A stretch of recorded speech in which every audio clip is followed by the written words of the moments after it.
प्यारे बच्चों, आज मैं आप लोगों को क्लास 8 भारत की खोज का तीसरा चैप्टर सिंधु घाटी सभ्यता, जिसमें उपनिषद है, 6th पार्ट इसको मैं बनाई हूँ। सिक्स्थ पार्ट है, इसका मैं फुल एक्सप्लेनेशन करने जा रही हूँ। और इससे पहले बच्चों, मैं क्लास 8 वसंत भाग 3 और क्लास 8 भारत की खोज का बहुत सारा वीडियो बना चुकी हूँ। उन सबको देखने के लिए आप ऊपर दिए गए आई बटन पर क्लिक करके देख सकते हैं, या नीचे दिए गए डिस्क्रिप्शन बॉक्स में देख सकते हैं, या प्लेलिस्ट में जाकर देख सकते हैं। और बच्चों, आप मुझे इंस्टाग्राम, फेसबुक और ट्विटर पर भी फॉलो कर सकते हैं। तो पाठ शुरू करते हैं। उपनिषद सिंधु घाटी सभ्यता के तहत है 6th पार्ट उपनिषद। तो आज हम लोग उपनिषद के बारे में जानेंगे। जवाहरलाल नेहरू जी उपनिषद के बारे में क्या बताए हैं। तो उपनिषदों का समय ईसा पूर्व 800 के आसपास से माना जाता है। वे हमें भारतीय आर्यों के चिंतन में एक कदम और आगे ले जाते हैं, और यह एक लंबा कदम है। तो इसमें बताया गया है कि उपनिषद का जो समय है वह ईसा पूर्व 800 के आसपास माना जाता है। जिस समय उपनिषद लिखा गया था वह ईसा पूर्व 800 के आसपास लिखा गया था, और वे हमें भारतीय आर्यों के चिंतन में, जो भारत में आर्य लोग आए थे, उन लोगों ने जो चिंतन किए थे उनसे और आगे एक कदम ले जाते हैं। उपनिषदों में जांच पड़ताल की चेतना और चीज़ों के बारे में सत्य की खोज का उत्साह दिखाई पड़ता है। तो जब आप उपनिषद को पढ़ेंगे तो उसमें पता चलेगा कि किस तरह से उसमें अनेक तरह से जांच पड़ताल किया गया है, और चीज़ों के बारे में सत्य की खोज का उत्साह दिखाई देता है। उपनिषद में सत्य पर जोर दिया गया है, असत्य को हटाया गया है। जो जीवन जगत के लिए सच्चाई है, जीवन में जो सच्चा चीज़ है, जो झूठा है, उसको हटाया गया है। जीवन के लिए जो सत्य है, सत्य पर जोर दिया गया है। जैसे कि मान लीजिए आत्मा और परमात्मा। जैसे कोई ध्यान करते हैं, ध्यान मेडिटेशन लोग क्यों करते हैं? इसलिए मेडिटेशन करते हैं कि हमारी जो आत्मा है वह परमात्मा से मिलना चाहती है, मतलब ईश्वर से मिलना चाहती है। यह जीवन जो है, किस लिए यह जीवन मिला है? आत्मा से परमात्मा का मिलन होने के लिए, मतलब ईश्वर का साक्षात्कार, ईश्वर का दर्शन करने के लिए। तो उपनिषद में इसी पर बल दिया गया है, सत्य पर बल दिया गया है। यह सही है कि सत्य की यह खोज आधुनिक विज्ञान की वस्तुनिष्ठ पद्धति से नहीं की गई, फिर भी उसके दृष्टिकोण में वैज्ञानिक पद्धति का तत्व मौजूद है। तो इसमें बताया गया है कि यह सही है कि सत्य की यह खोज जो है, उपनिषद में जो सत्य की खोज करके लिखा गया है, तो उसमें आधुनिक विज्ञान की वस्तुनिष्ठ पद्धति से नहीं की गई है, क्योंकि विज्ञान जो है वह आत्मा परमात्मा को नहीं मानते हैं, फिर भी उसमें वैज्ञानिक तत्व कुछ मौजूद है। मतलब उसमें भी वैज्ञानिक जो लोग हैं, विद्वान लोग हैं, उसमें भी कुछ ऐसा सही बताया है इसको। वे किसी किस्म के हठवाद को अपने रास्ते में नहीं आने देते हैं। उनका जोर अनिवार्य रूप से आत्मबोध पर है। तो इसमें यह बताया गया है कि वे किसी भी किस्म के हठवाद जो होते हैं, देखिएगा कोई होता है कि सहज साधना लोग करते हैं, मेडिटेशन करते हैं। कुछ कुछ ऐसा होता है जो हमारे इंडिया में भी है, हठवाद लोग हैं। मान लीजिए वह क्या करेगा, अब रस्सी से लटक रहा है तो 1 सप्ताह तक रस्सी से ही लटका रहेगा, मतलब हठ पूर्वक जो है ईश्वर को प्राप्त करना चाहता है। जैसे कोई पानी में खड़ा है तो 15 दिन तक बिना खाए पिए पानी में ही खड़े रहेंगे, कि इसलिए खड़े रहेंगे कि शरीर को कष्ट देना चाहते हैं, कि जब शरीर को कष्ट देंगे तो क्या होगा, ईश्वर को दया आएगी, और जब ईश्वर को दया आएगी तो क्या होगा, वो दर्शन देंगे। तो वे किसी किस्म के हठवाद को अपने रास्ते में नहीं आने दिया है। लेकिन उपनिषद में हठवाद पर जोर नहीं दिया गया है। इसमें जो है सहज साधना जो होता है, सहज मेडिटेशन से ईश्वर को किस तरह से प्राप्त करना चाहिए, इस पर जोर दिया गया है। उनका जोर अनिवार्य रूप से आत्मबोध पर है, व्यक्ति की आत्मा और परमात्मा संबंधी ज्ञान पर है। तो जो मैं आपको बता चुकी हूँ कि जो सहज साधना होता है, जैसे कि हम लोग शाम को, सुबह को आप लोग प्रार्थना करने बैठते होंगे, कोई देखिए जो सदगुरु से ज्ञान लेते हैं तो वो क्या करते हैं, जो सदगुरु बताते हैं ध्यान में कुछ विधि बताया जाता है कि इस तरह से आपको मेडिटेशन करना है। और धीरे धीरे ध्यान जब एकाग्र हो जाता है तो क्या होता है, ईश्वर का दर्शन होता है। तो इस पर जो है उपनिषद में जोड़ दिया गया है, न कि हठवाद के तरीका को अपनाया गया है। इन दोनों को मूलतः एक कहा गया है।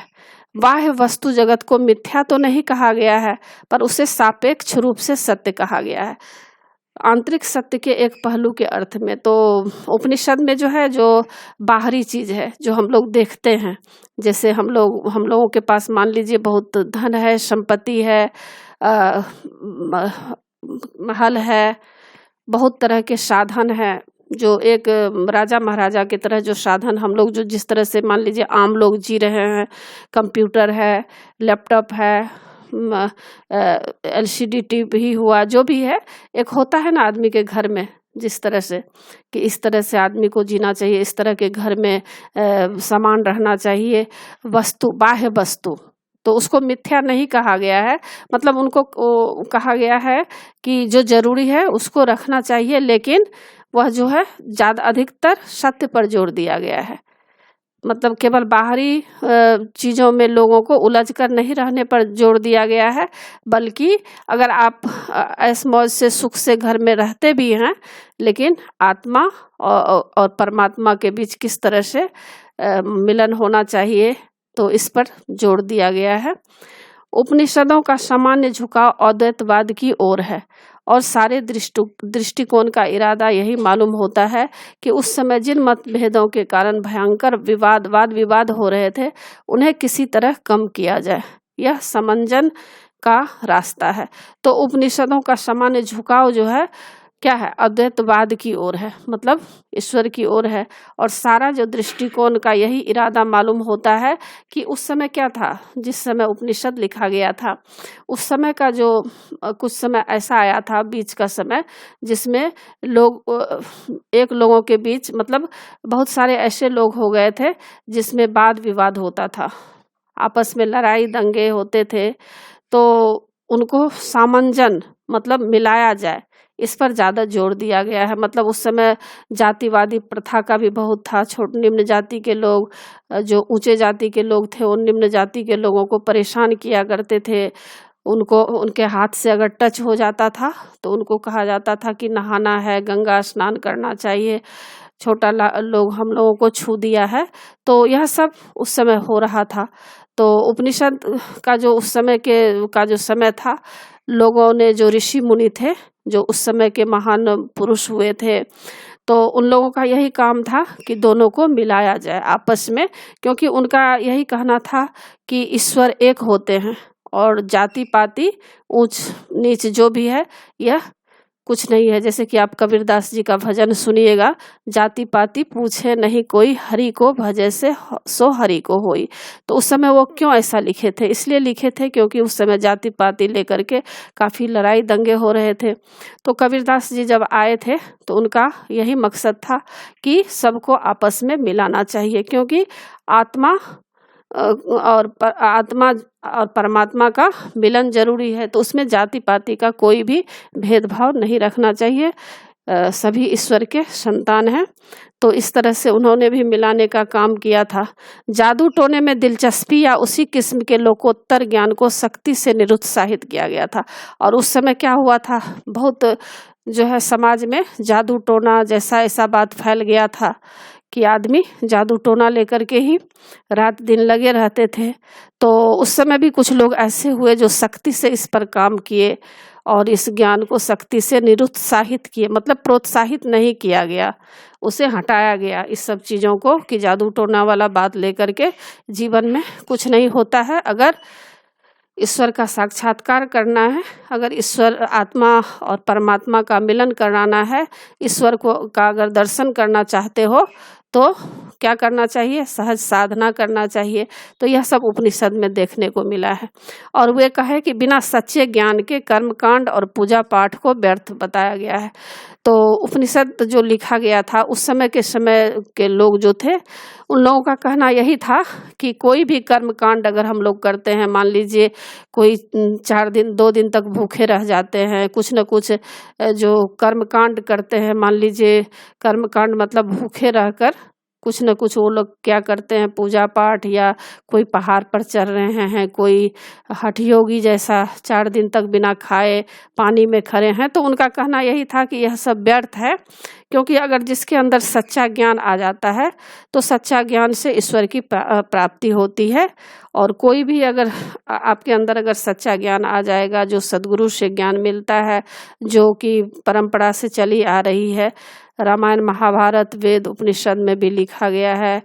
और आप अगर कबीरदास जी का पढ़ेंगे, जो भी आप उनका कविता पढ़ेंगे, तो उसमें यही सब लिखा गया है कि किस तरह से सद्गुरु मिलने के बाद आदमी के अंदर जो भेदभाव होता है वह खत्म हो जाता है। सच्चा ज्ञान मिलना चाहिए जीवन में। तो सच्चा ज्ञान कैसे मिलता है? सच्चा ज्ञान सद्गुरु के द्वारा मिलता है। जैसे भगवान राम को भी देखिए, वशिष्ठ मुनि, विश्वामित्र मुनि, उनके भी सद्गुरु हुए थे, तो उन्हें भी ज्ञान मिला था। कृष्ण को भी ज्ञान मिला था, कबीर को भी ज्ञान मिला था, सद्गुरु को भी ज्ञान दीक्षा मिला था। आप रामकृष्ण परमहंस जी देखिए, विवेकानंद को भी ज्ञान दिए थे। तो यह सच्चा ज्ञान माना गया है। तो उपनिषद में इसी बात पर जोर दिया गया है कि सच्चा ज्ञान मनुष्य को मिलना जरूरी है। और पूजा पाठ और इधर उधर जो जादू टोना कर्मकांड लोग कर रहे हैं, यह सब व्यर्थ बताया गया है। इससे ईश्वर की प्राप्ति नहीं हो सकती है। बस केवल मनुष्य को थोड़ी देर के लिए मन में शांति होगी, लेकिन इससे ईश्वर की प्राप्ति नहीं हो सकती है। उपनिषदों की सबसे प्रमुख विशेषता है सच्चाई पर बल देना। तो इसमें मैं बता चुकी हूँ कि उपनिषद में जो भी लिखा गया है उसमें यही लिखा गया है कि सच्चाई पर बल दिया गया है। उसमें सत्य क्या है और असत्य जो है उसको हटाया गया है। जीवन में जो भी रूढ़िवादी प्रथा है, इन जादू टोना कर्मकांड, इस पर बल नहीं दिया गया है। किस पर बल दिया गया है? सच्चाई पर बल दिया गया है। उपनिषदों की मशहूर प्रार्थना में प्रकाश और ज्ञान की ही कामना की गई है। तो उपनिषद की जो मशहूर प्रार्थना को आप सुनेंगे तो उसमें देखेंगे कि क्या लिखा गया है। उसमें ज्ञान की कामना की गई है। जैसे असत से मुझे सत्य की ओर ले चलो, मतलब असत मतलब असत्य से, जो सत्य नहीं है उससे मुझे सत्य की ओर ले चलो, मतलब जो सत्य है उसकी ओर ले चलो। अंधकार से मुझे प्रकाश की ओर ले चल, मृत्यु से मुझे अमरत्व की ओर ले चलो, मतलब मृत्यु से मुझे अमरता की ओर ले चलो। किसको कहा गया है? आत्मा जो है ईश्वर से मिलेंगे तो क्या होगा? मृत्यु से लोग अमरत्व की ओर चले जाएंगे। तो बार बार हमें एक बेचैन मन झांकता दिखाई पड़ता है, जो निरंतर किसी खोज में, किसी प्रश्न का उत्तर में पाने में लगा है। तो देखिएगा, लोग बेचैन रहते हैं, अधिकतर लोग बेचैन रहते हैं और कई तरह के वो लोग कर्मकांड करते हैं, कई तरह के जादू टोने, कई तरह से पूजा पाठ करते हैं ईश्वर को प्राप्त करने के लिए। लेकिन उपनिषद में कहा गया है कि अगर आपको सत्य की प्राप्ति करना है तो आपको सच्चे ज्ञान का होना जरूरी है। और सच्चा ज्ञान क्या होता है? वह सद्गुरु से मिलता है, यह आपको मिलना जरूरी है। तो इसमें यही बताया गया है कि अधिकतर लोग जो हैं निरंतर बेचैन से दिखाई देते हैं और कुछ न कुछ खोजने में लगे होते हैं। ऐतरेय ब्राह्मण में इस लंबी अनंत अनिवार्य यात्रा के बारे में एक स्रोत है। यह श्लोक का अंत इस टेक से होता है, मतलब चरे वेती हे यात्री, इसलिए चलते रहो चलते रहो। तो ऐतरेय ब्राह्मण में इस लंबी अनंत अनिवार्य यात्रा के बारे में एक श्लोक बताया गया है। क्या श्लोक बताया गया है? कि चरे वेती, इसका मतलब यही है कि चलते रहो हे यात्री, चलते रहो। तो यात्री किसको कहा गया है? मनुष्य को कहा गया है। जैसे हम लोग मान लीजिए कोई बस में या ट्रेन में सफ़र करते हैं, हवाई जहाज़ में सफ़र करते हैं, तो हम लोग एक यात्री होते हैं। तो हम लोगों को जैसे मान लीजिए दिल्ली जाना है या कहीं इलाहाबाद जाना है, बनारस जाना है, तो एक यात्री के रूप में हम लोग ट्रेन में बैठते हैं और फिर इतना घंटा में हम लोग इस तरह से पहुंच जाते हैं। 10 घंटा 12 घंटा जो भी एक लिमिट होता है टाइम का, इसमें हम लोग पहुंच जाते हैं उस जगह पर। तो हमारा जो यह शरीर है वह भी एक यात्री, हम लोग भी एक यात्री हैं, और हमारे शरीर के अंदर जो आत्मा है वह भी परमात्मा से मिलना चाहती है। तो हम लोग को क्या करना चाहिए? चलते रहना चाहिए, चलते रहना चाहिए। मतलब ईश्वर को प्राप्त करने के लिए हमेशा मन में लगन रखना चाहिए। और सच्चा ज्ञान किस तरह से मिले, सद्गुरु हमें ज्ञान दीक्षा दे जिससे हमें आत्मा से परमात्मा का मिलन किस तरह से होना चाहिए। तो इस तरह से चलते रहना चाहिए। इसी की ओर इस पाठ में बताया गया है बच्चों। तो आशा है आप लोगों को सारा पाठ अच्छी तरह से समझ में आ गया होगा। उपनिषद क्या है? उपनिषद का समय ईसा पूर्व 800 के आसपास से माना जाता है।